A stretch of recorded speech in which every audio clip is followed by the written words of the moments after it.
आदमी बहुत गरीब परिवार से था।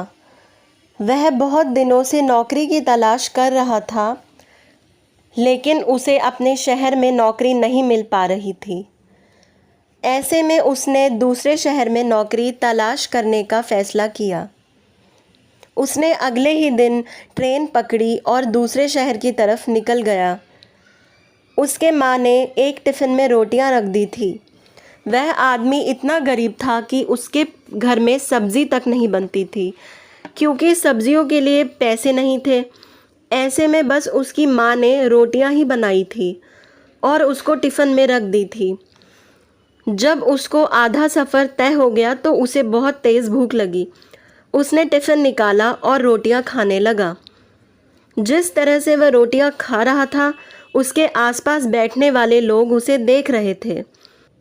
वह पहले रोटी तोड़ता, फिर टिफ़िन में घुमाता जैसे कि उस टिफ़िन में सब्ज़ी हो, फिर निवाला बनाकर अपने मुंह में डालता।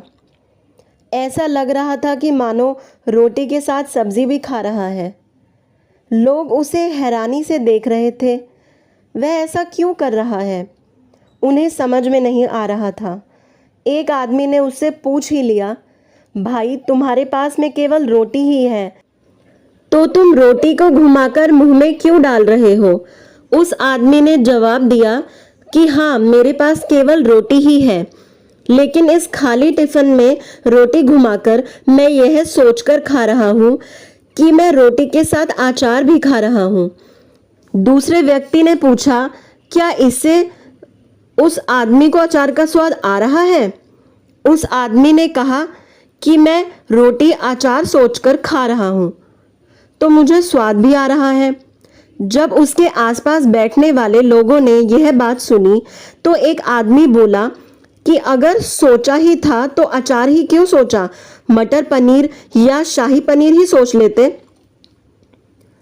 इस तरह से तुम सब्जियों के मज़े भी ले लेते। तो दोस्तों, इसे हमें यह सीख मिलती है कि बड़ा सोचो तभी सफलता बड़ी मिलेगी। अगर आदमी के सपने बड़े होंगे तभी सफलता भी बड़ी होगी। इसके लिए आदमी को बड़ा सोचना होगा। जिंदगी में अगर कुछ बड़ा करना है तो आदमी को अपनी सोच बड़ी रखनी चाहिए। अगर आदमी के सपने बड़े होंगे तभी सफलता भी बड़ी मिलेगी। लेकिन शुरुआत हमेशा छोटी से ही होती है, क्योंकि बूंद बूंद से ही समंदर भरता है।